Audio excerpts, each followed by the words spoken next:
All right, beautiful people. I'm here with Ahmad, and we just met. He tweeted at me that he watched one of my videos and kind of copied my method for building and selling apps and get a contract based off of vibe coding with Replit. So we're here to kind of learn his strategy and how he did it and how you people can replicate it. Thanks for having me, Billy. As you mentioned, yeah, I watched your YouTube video with Greg and kind of just took that method and kind of ran with it, and it kind of has been working ever since. It's a very easy method to follow.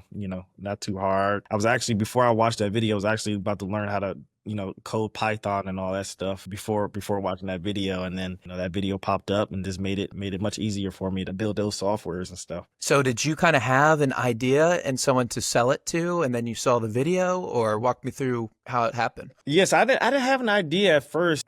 Watched the video and then I started doing your method as far as, using the Upwork method and looking at those type of jobs and kind of practice with that. And then from there, I just took it from my day-to-day job. So I'm an operations manager for a skincare company. I'm like the main person for operations. So I'm just saying, how can I use software to kind of automate my tasks on a day-to-day? From that, I was able to build out what I do on a day-to-day basis, and what my team does on a day-to-day basis into a software. And then I sold it to my company. So people might hear that and get worried, like, Ahmad, you're automating yourself out of a job. What would you say to that? I wouldn't say I necessarily automate, because you still need to know how to do the functions, how to analyze the data and that type of stuff. But it just takes those day-to-day tasks from where I'm doing, 2 to 3 hours of work to maybe doing 1 hour work. And then I can, move it to training more people and stuff like that, just to, shift my focus of work. And so as far as like the sales process goes, did you kind of, how did you pitch this to your employer? Did you sell it, or are you just using it right now in your role, or? Well, so I started it out with, I showed it to my team first. So I'm saying, hey, this is a tool that I'm using. It has a function for everybody to use in each different role. Why don't you start using it? So everybody started using it, and then once everybody got on board and using it and was like, yeah, we definitely need this, then I pitched it to the CEO, and I was like, this is a software that we're using. It helps our day-to-day tasks, and also gives you visibility of what's going on within the function, because our job is a lot of our people are remote. Majority of our business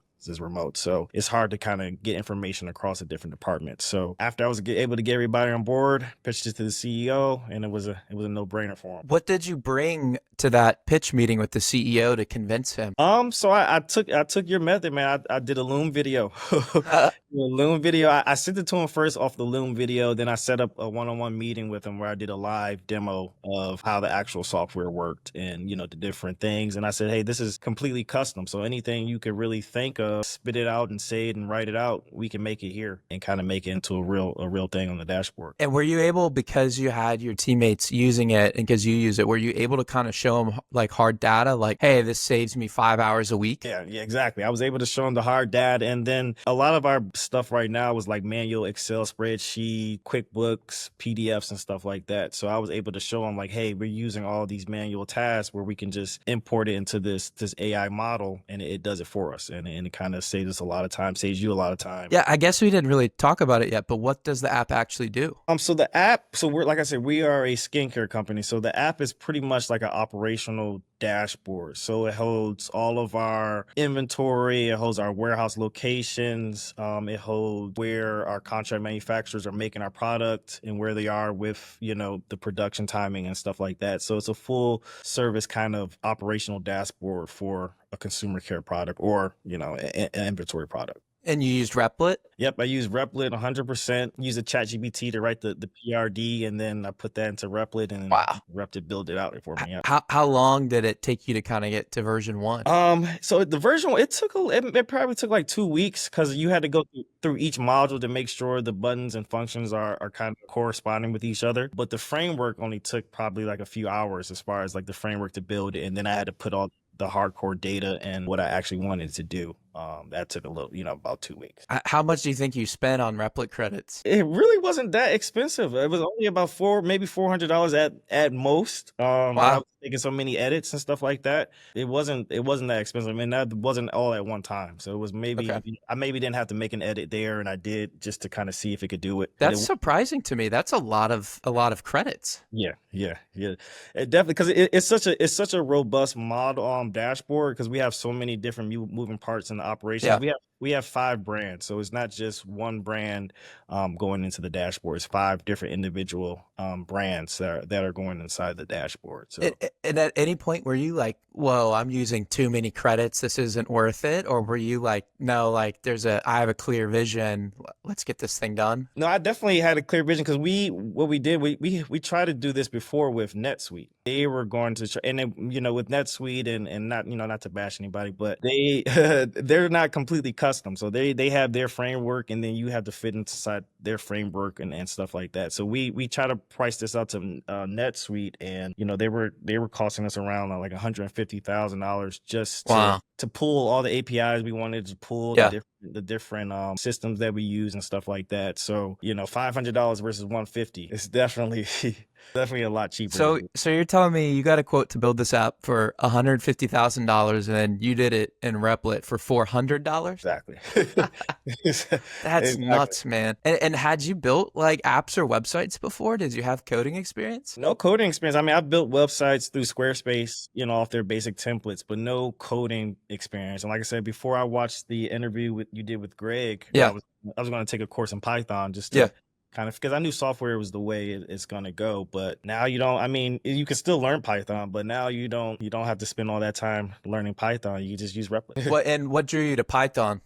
Just the software. I mean, that was just what I saw online, just searching, Yeah. Googling like how to build softwares and stuff like that. The main code was Python and stuff like that. So that's what I kind of learned. Yeah.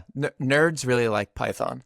I saw it was a lot. So yeah, this is gonna take some time, man, to learn some Python and stuff like that. So once I saw you guys interview, I said, Yeah. oh, this is perfect. And if you don't mind asking, did you sell it kind of as a flat fee to your company? Are you charging monthly or a little bit of both? Yeah, so I sold it as a flat fee, and then for the first year, right? So we're in the middle of the year, so I sold it as a flat fee for the first year, and then starting next year on the year anniversary, it'll be a monthly subscription fee for me to keep maintaining it and then adding any new modules or anything like that. Okay, cool. That's cool. Do you mind asking like a ballpark of what you're charging? You don't, obviously you can just say no. Yeah, that's no problem. So I did the upfront fee of 32,000, and then on the year anniversary it'll be 3,000 a month, and then just to maintain it. Yeah, That is nuts, man. definitely, it definitely is. 32,000. And what I really like about your approach is you didn't have to go and find a buyer. You found a buyer, your employer that you're the most intimate with. You know their systems. You're invested in them. They're invested in you. And it really turned out to both help each other out. Exactly. And I'm saving the money. And like I said, we were already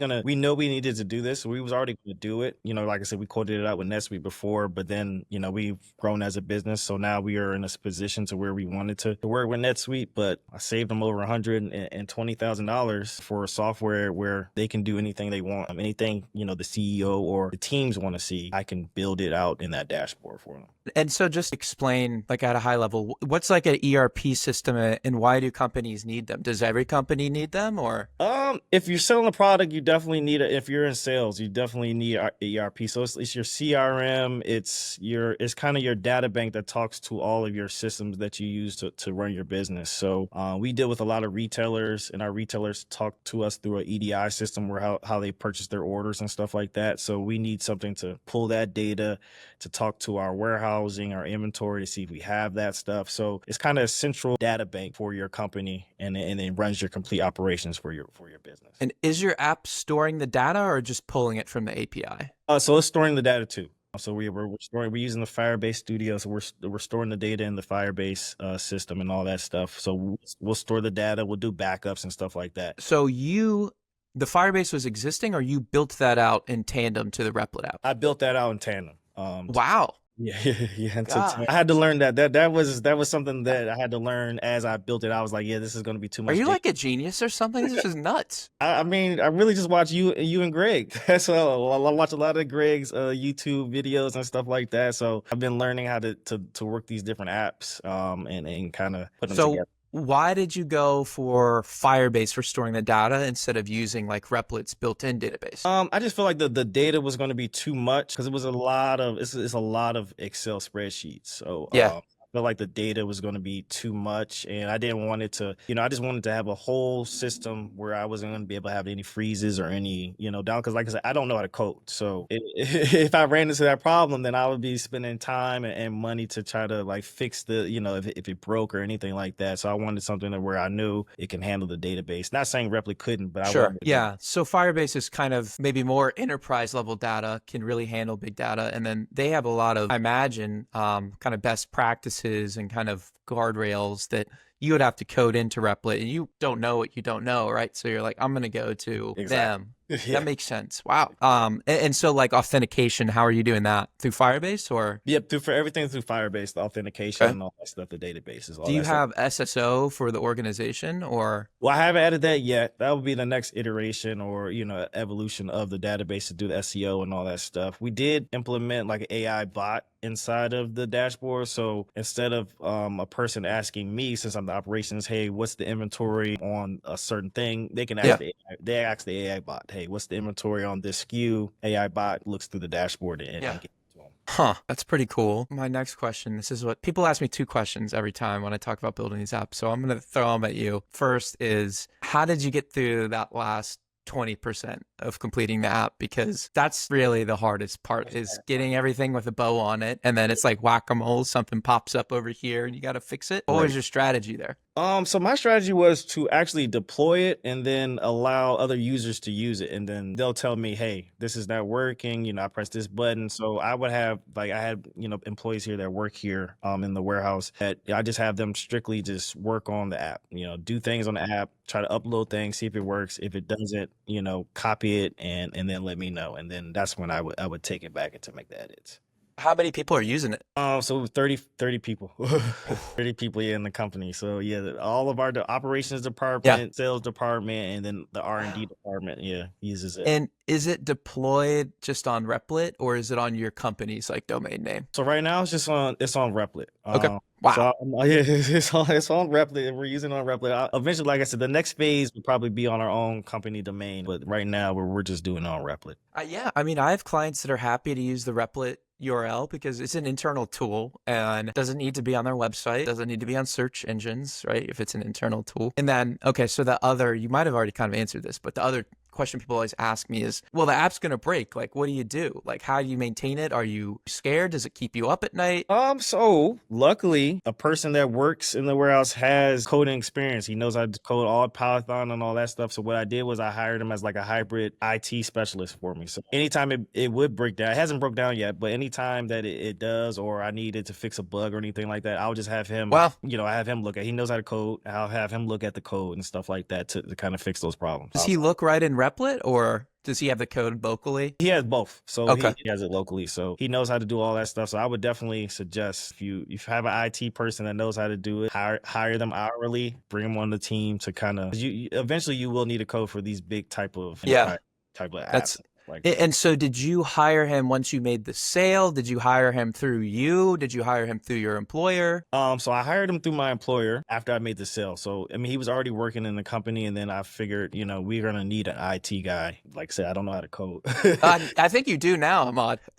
So I said, we're going to need an IT guy just to be able to monitor this thing and with so much data and stuff like that, just to make sure everything's secure and all that stuff. It's crazy because people toil away, and I was one of these people who, would code apps and test stuff, and people code for years. They could be experts at coding, but no one uses their apps. And this is your first one, and 30 people are using it, and you sold it for 32 grand and have a contract. That's amazing. Yeah, man. What I would suggest is working your job and see what problem you can fix, and start with your network first, and then branch out. But like it was an easy sell. What I'm doing on a daily basis, get my team involved, get them to use it on a daily basis, and then sell it out there. So if someone wanted to kind of make an ERP like system for their company, what kinds of things would they look for in their company? Like what bottlenecks? So any data analysis or any sales outreach, any CRM, stuff like that. Project management is a big tool that we use because we have so many projects, so many products that we're trying to renovate. So you've got inventory management, CRM, and project management? Yeah. Okay. So, I mean, this is huge because it's such a pain. This is true of like every company. And how big is your company? What size? So we're about 50 employees. And we do about 100 million in revenue. So this is a perfect profile because companies of that size are kind of at the point where they're at an inflection point maybe, and they've got to decide, all right, are we going to use HubSpot? Are we going to use Salesforce? And these platforms have all of these features. One, they have too many features. So they have 4,000 of them when really you just need inventory, CRM, project management. project management. But a lot of them will have maybe two of those things really strong, but not the third one. Like even with my own business, like I'm struggling. My CRM doesn't do CRM and project management and support the proposal process. You kind of always have to pick like 2 out of 3 things. And so there's a huge appetite to get this stuff developed, make it proprietary, and you'll always save on seat costs, right? If we do the math, 50 people paying, I don't know, $100 a month or whatever, HubSpot might be $200 a month. Yeah, exactly. I mean, that's, I don't know, that's like 6 figures, at least 50,000 a year in software costs. So a lot of companies are at a point where they have to make this tough decision. Do I want to pay for all these seats and then I'm penalized for growth? Every time I hire more, I'm paying more versus our own thing that we can put our own resources into and scale it to whatever size we want. Exactly. And that was exactly my thought process. Just using all, because we use Monday, we use Asana, it was Read AI, the one that, joins your meetings and make meeting notes. So we use all these different softwares on a daily basis. So my thought process was bring all those into one and then, make it all talk to each other. And did you have any other key integrations besides Firebase, like for email sending or anything? I do OpenAI for the AI bot. I was able to do Microsoft Teams because we used Microsoft to kind of do our notifications and Teams chat. So that communicates, whatever the dashboard communicates, that communicates directly to the team. It'll send like an update into the Teams. Okay, cool. So I've done stuff with Slack webhook. Sounds like kind of the same thing. Exactly. Yep. It's exactly the same thing, but cool. Just use Teams. And then we have some other workflow automations. We use a little bit of Zapier in it for like email notifications and stuff like that. But right now, just the Firebase and the OpenAI is the main 2 APIs. And then we have SPS is our EDI. That's how we get our orders from our retailers. What do these things stand for? So this is how. So say we sell to Macy's, right? So this is how Macy's sends their orders to us through an EDI, SPS, electronic document integration. Okay. So they send their orders through that, and then it comes to us. So right now we have the API hooked up to the dashboard to where okay, now I'm seeing why this costs $400 worth of credits. This is nuts. Yeah, exactly. How did you? Because when you get these big sprawling vibe coded apps, sometimes, you'll be working on a feature over here and it breaks a feature over here. Was that happening to you or how did you deal with that? Yeah, it happened a lot. So what I did, I had to start over a couple of times. I just did one module at a time. So yeah. I'll do the inventory module first, and then I'll add like the sales module, connect the two. And then so anything that connected, I would just do one by one and then connect them. That way it would. But all in one Replit or separate Replits? All in one Replit. Okay. Did you ever blow up your Replit app and just start over from fresh? Yeah. Yeah? Yeah, twice. Twice? Good. Yeah, I had to do it because it was just like I was adding new features and then something over here was breaking and it wasn't communicating and stuff like that. So I always say, like, it's a sunk cost. Don't get attached to your code. You don't want to write bad code on top of bad code. And I kind of suspect that once you do like a feature or like a use case that like Replit hasn't done before, either at your account level or at the Replit brain level, I think it learns and gets smarter and they can do it better in a different Replit. Because I've found like exactly what you said, where I build it out 90% and something's broken, I blow it up, and then I'm able to get back to that in a new Replit in like half the time. Exactly. Yeah, that's that third time doing it. It was like that. Everything was working. I'm like, all right, cool. Wow. Okay. Yeah. So that's one thing I would say. Just go each module. Don't try to build it all at once. And did you, when you were blowing up and starting over apps, did you alter your PRD at all that you put into ChatGPT? I actually tried Grok too. I used Grok and ChatGPT. On the last version, I used Grok as the PRD. I've been playing around with Grok too, but I haven't done it for a PRD yet. It gives you a lot of more detail than just off the initial prompt. It definitely does. So what's next? Are you going to sell a similar solution to other companies? Or are you just going to keep it internal, or are you going to try to build other kinds of apps? What do you think? So I'm going to try to duplicate this to different brands that do the same thing we do. I know how they operate, and so I know what they need. I know how they talk to Amazon, talk to their different retailers, and I'm just going to try to build what I have built here and kind of implement it there for them. And for the people, there's lots of people are kind of scared to sell and to do stuff like this, especially when they have a job. I mean, what would they say? I mean, if you want to sell it to someone else in the industry, because they might be a competitor, right? I mean, I think, like I said, I would just compare it to NetSuite. I mean, NetSuite just sells it to everybody in Yeah. the industry. So that's Yeah. kind of what Yeah. I'm doing. I'm just, trying to take a little bit of the NetSuite market, the Sage market and stuff like that, but offering a full customized solution. I always think this is the beauty of kind of B2B internal tools like this. They're not really competitive because they're not heavy on like marketing or your brand image. I think companies care the most about brand image. Exactly. So Yeah. if you're helping another company with making YouTube videos or Facebook ads, I could see how that's competitive. But if you're helping people move stuff around in spreadsheets and warehouses, they're going to have to get that solution somewhere. Say you land another cosmetics company and you're going to build this out for them. Are you going to go in and duplicate the Replit? Are you going to use any of that code, or do you think you'll start from scratch? So I'll probably use the bottleneck, the inventory, and probably the AI agent and stuff like that. So I'll use the framework, but each company, the way they run their business is different. So I would have to do like an interview with their company and see, what their day-to-day tasks are, what they use. I would use the same framework.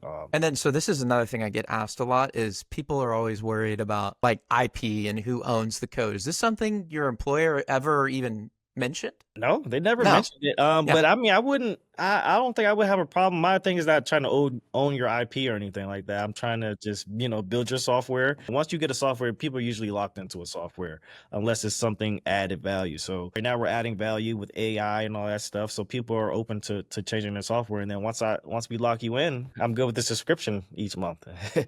I think where people get hung up is they think, oh, a company's paid you to build them a tool. Aren't they going to want to own that code, right? And then, oh, I won't be able to resell it. But one, no one in the history of my business ever asked me that if it's not a direct to consumer app. Two, if they did, every company's going to be different. So it's not going to be the same exact code. And at that point, it's code, right? It's different. It's kind of the same idea, but they don't have a patent on Code. on an ERP system, right? So I just think in the back of my mind, lots of people are worried about, well, what if this happens? What if this happens? What if this happens? So build it and get people using it and testing it, and then go from there. And don't shoot yourself in the foot, and don't ask about stuff like this. That busy people don't care about this stuff. They want something that works and helps their business. So You're right on base. You're right on base, and they want quick implementation time. So NetSuite they were quoting us like 6 to 9 months to implement the ERP, whereas I'm 2 months. And as I'm building it, you can still use it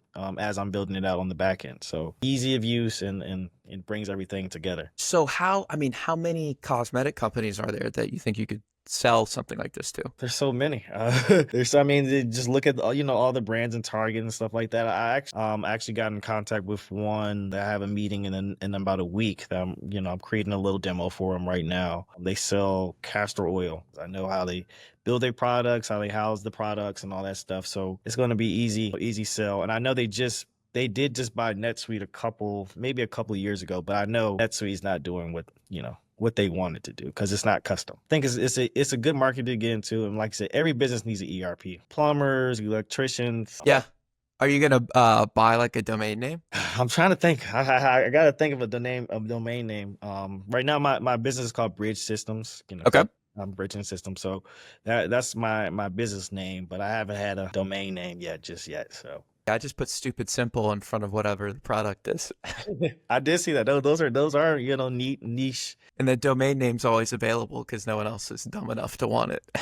Man, you're making me, I have FOMO for being employed. I quit my consulting job about 5 years ago, but I still think back to all the manual spreadsheets and moving stuff around that I could now automate. I was trying to with Excel scripts, but now I could just, knock it out. And I work for this big defense consulting company. I mean, the scale of the dollars potentially saved is like in the multiple millions. Yeah, exactly. Yeah. Instead of hiring a full-time person, at $80,000 or something like that to do data analysis, you can create a software, sell it to them for $30,000. I would definitely say start where you work at and see how you can automate tasks inside your job, your workforce, and kind of pitch it that way. I love that. I think this is the Ahmad approach now. Okay, well, I mean, I think that covers about everything I wanted to hit on.